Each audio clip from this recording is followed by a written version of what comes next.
I feel so high all of the time.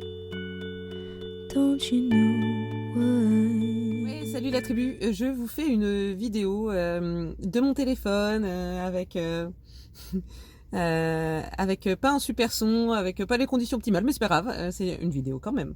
Et en fait, j'avais envie de partager la pensée du moment pendant que j'attends mon linge qui sèche à la laverie. Sur les illusions, l'illusion globalement. En fait, le monde tel que nous le concevons est fait à une image humaine. Les autres espèces vivantes, alors je compte celles animales en tout cas, à défaut de, je ne sais pas si l'arbre voit, mais les autres espèces animales voient de façon très différente de la nôtre. Par exemple, les cétacés voient beaucoup avec leur sonar. En fait, ils ont une pas très bonne vue avec leurs yeux, mais ils voient beaucoup avec leur sonar. Et en fait, quand un dauphin, par exemple, regarde une femme enceinte, même si elle ne le sait pas encore, le dauphin, lui, le sait déjà. Parce qu'il voit dans la matrice maternelle aussi bien qu'il voit la mère elle-même.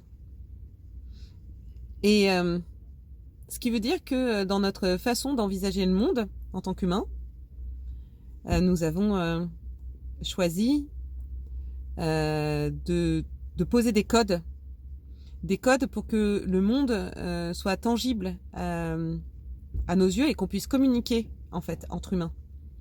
Donc on a établi des tas de codes, la lecture, l'écriture, le langage. Alors même si les langues varient d'un pays à un autre, il y a des langues qui varient moins, comme la science par exemple. À n'importe quel endroit du monde, 2 plus 2, ça fait 4. Mais ça, c'est notre façon d'envisager le monde.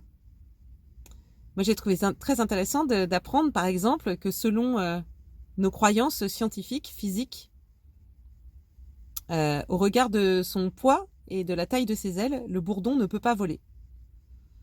Ça, c'est ce que nos codes scientifiques, ce qui échappe à nos codes scientifiques, en fait, voilà, pour le dire plus clairement.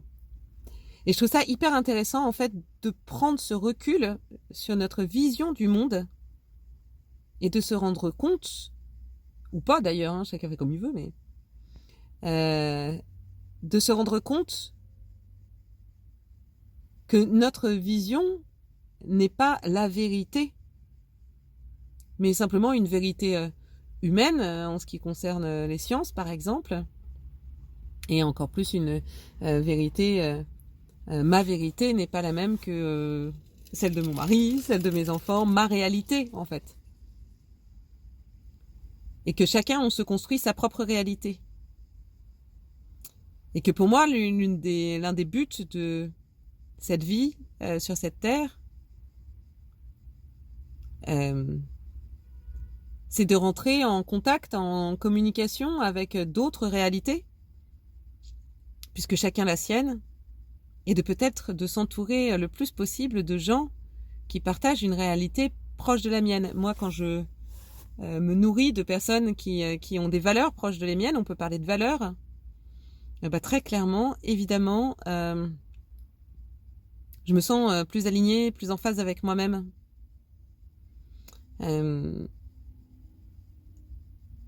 je trouve sur cette carte, cette façon d'envisager le monde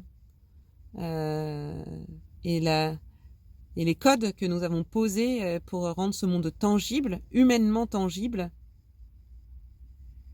je trouve que ça amène aussi de l'humilité. Je crois que l'humain se sent tout puissant parce que précisément il a mis en place ces codes et qu'il pense que les autres espèces n'en sont pas capables. Alors que les baleines, les cétacés savent très bien communiquer à des kilomètres et des kilomètres autour d'eux sans avoir besoin d'aucun outil. Nous sommes la seule espèce qui a besoin de s'outiller pour pouvoir survivre. Et je trouve ça très intéressant aussi de peut-être redescendre d'un cran parfois et de se rendre compte que nous ne sommes pas au centre du monde, mais nous ne sommes qu'une pièce du puzzle et que et clairement pas la centrale et pas l'essentiel.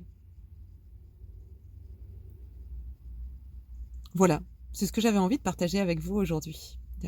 Petite pensée du jour, bonjour. Bonne journée, bonne soirée, bonne nuit, bonne ce que vous voulez. Hey you, I feel so high.